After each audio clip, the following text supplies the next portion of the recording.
इसी टाइप से बेटा फर्स्ट क्वेश्चन का नेक्स्ट पार्ट है 3/13। इसमें आपको फिर से बताना है डेसिमल एक्सपेंशन कैसा होगा। तो देखिए, अगर आप इसको डिवाइड करते हैं 3 और 13 को, तो पहले तो 3 इसको हमने किया 13 से। अगर ये डिवाइड नहीं हो रहा है तो आप यहाँ लगाएंगे 0 पॉइंट और इधर लगा दिया हमने 0। अब आप डिवाइड करिए तो 13 2 जा, ये हो जाएगा 26।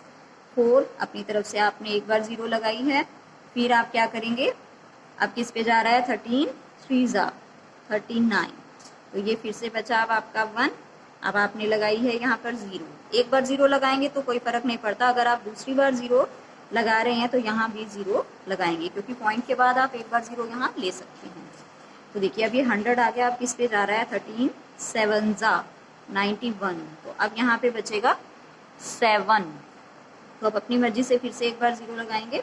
अब ये किस पे जा रहा है, यहाँ पर अगर आपने इनको डिवाइड किया था, सॉरी ये 9 आएगा 9, और फिर आपने अपनी तरफ से लिया है 0, तो फिर अब आपका क्या आ जाएगा यहाँ पर 13 6 जा, ये हो जाएगा 78।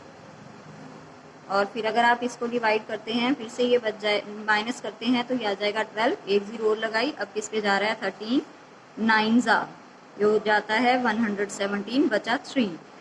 देखिए आपने 3 से ही स्टार्टिंग की थी, यानी अगर आप 0 लगाएंगे तो दोबारा से यही आता जाएगा। तो मीन्स ये जो डेसिमल एक्सपेंशन आया है अब की बार फिर से ये कैसा आया है, एक तो नॉन टर्मिनेटिंग, रुक नहीं रहा है, चलता जा रहा है, एंड रिकरिंग का मतलब हो रहा है रिपीट। तो आप इसको क्या नाम देंगे, नॉन टर्मिनेटिंग एंड रिकरिंग या रिपीटिंग, तो ये नाम आपको देना है।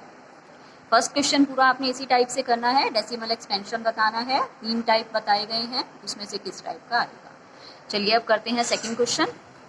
इसमें आपको 1/7 की वैल्यू गिवन है 0.472857 बार का मतलब ये बार बार यही आ रहा है, रिपीट हो रहा है। तो अब आपको 2/7 की वैल्यू फाइंड आउट करनी है। तो बच्चों आप इसी की हेल्प से ये फाइंड आउट कर सकते हैं। इस पूरे को आप 2 से मल्टीप्लाई कर दीजिए, फिर 3/7 की फाइंड आउट करनी है तो इसको आप 3 से मल्टीप्लाई कर दीजिए, तो ये आपकी वैल्यूज़ आ जाएंगी। 4/7 की करनी है तो इसी टर्म को आप 4 से मल्टीप्लाई कर दीजिए। जैसे आपको 2/7 की करनी है तो 2 7 जा 14, फिर 2 5 जा 10 और 1 हो गया 11, 2 8 जा 16 और 1 17, 2 2 जा 4 एंड 5, फिर 2 4 जा 8, 2 1 जा 2 एंड 0, बार जैसे था वो आएगा। तो बस आपको मल्टीप्लाई करना है, ये बच्चों आपको आता होगा तो ये आप कर सकते हैं। 2/3 की वैल्यू है तो आपको 2 से मल्टीप्लाई करना है, 3/7 की वैल्यू है 3 से, 4/7 की वैल्यू है तो आप इसी टर्म को 4 से कर दीजिए। इस टाइप से आपको बस मल्टीप्लाई ही करना है। थर्ड क्वेश्चन देखिए बेटा, थर्ड काफ़ी इंपॉर्टेंट क्वेश्चन है। अब आपको ये दे रखा है 0.6 बार का मीनिंग अब आपको बताया है कि यही टर्म बार बार आती रहेगी, इसको आपको p/q की फॉर्म में एक्सप्रेस करना है। तो पहले देखिए इसका मीनिंग होता है 0.6666, ये बार बार आता जा रहा है।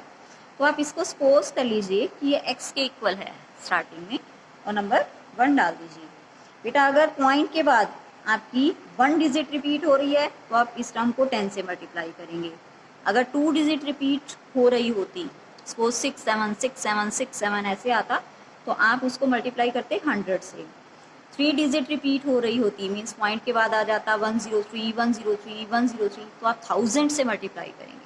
तो इस चीज़ को आप ध्यान रखिए। तो यहाँ पर 1 डिजिट यहाँ रिपीट हो रही है तो आप इसको मल्टीप्लाई कर देंगे 10 से। 10 से मल्टीप्लाई करते ही ये 1 डिजिट आपकी आगे आ जाएगी 6666 ऐसे हो जाएगा। अब आप इसको नाम दे दीजिए 2।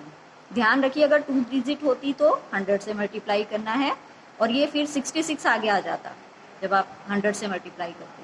और अगर 3 डिजिट होती तो आप 1000 से मल्टीप्लाई करेंगे, तो ये 3 डिजिट्स ही आपकी आगे आ जाएंगी। तो इस टाइप से आपने करना है। उसके बाद स्टेप सेम है।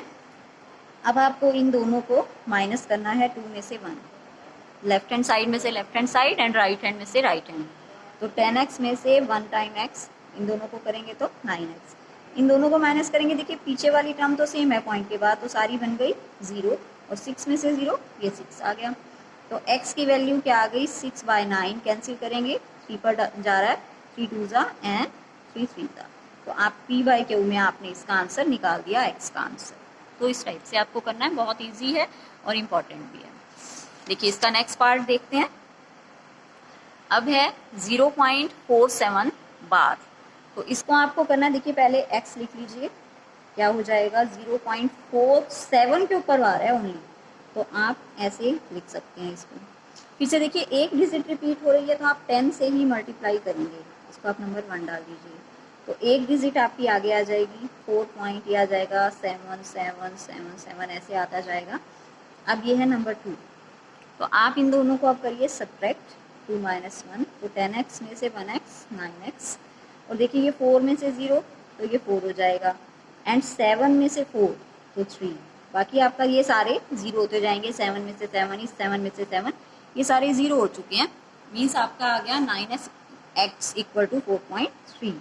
तो आप इसको ऐसे भी लिख सकते हैं, अगर आप इसको पॉइंट हटा दीजिए तो 43/10 मीन्स x की वैल्यू क्या आ जाएगी 43/90, ये 9 उधर जाके हो जाएगा डिवाइड में, तो ये आपने किस में लिख दिया है, इसको p बाई क्यू की फॉर्म में आपने एक्सप्रेस कर दिया है। बिल्कुल सेम है 0.999, ये आपका 6 की तरह ही है, पहले आप इसको x नेमिंग दे दीजिए। अब अगर आप देखें फिर से 1 डिजिट रिपीट हो रही है तो 10 से मल्टीप्लाई करेंगे, तो 10 से मल्टीप्लाई करते ही एक बार 9 आ जाएगा आगे, नंबर 1, नंबर 2 सब्ट्रैक्ट करिए, दोनों को माइनस करिए, 10x में से 1x 9x, 9 में से 0 9, बाकी के सारे 0, मीन्स x की वैल्यू क्या आ गई 9/9 अप्रॉक्सीमेट 1। 1 भी p बाई क्यू की फॉर्म ही है, क्योंकि आप 1 को 1/1 लिख सकते हैं। तो बेटा आज हम इतना ही करते हैं, आप बाकी का काम हम कल करेंगे, और आप इतना करिए, कुछ प्रॉब्लम है तो आप मुझसे डिस्कस करिए। आज के लिए इतना ही, थैंक यू सो मच बच्चों।